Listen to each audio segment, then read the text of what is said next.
Onko sun laattasaumoissa mustia pisteitä, kirjavuutta, reikiä, halkeamia tai kaikkia näitä?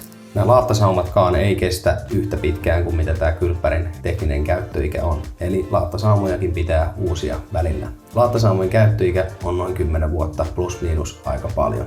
Laattasaumojen kuluminen riippuu käytetyistä materiaaleista ja eniten käyttöasteesta, kuinka paljon sitä tilaa käytetään. Kun laattasaumat on päässyt huonoon kuntoon, niin ne voidaan onneksi vaihtaa täysin uusi, niin kuin täälläkin on tehty.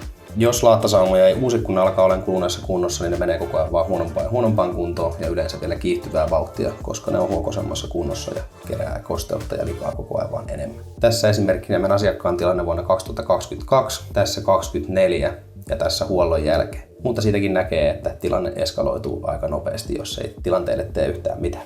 Laattasaumat voidaan vaihtaa vain ongelma-alueelta ja se ongelma-alue on tämä, missä mä oon tällä hetkellä, eli suihkualueen lattia ja seinät täältä roiskevesialueelta. Ei tarvi vaihtaa kaikkia laattasaumoja, voidaan rajata alueet fiksusti. Jos sun laattasaumat on vaihtokunnossa, niin pyydä meiltä tarjous.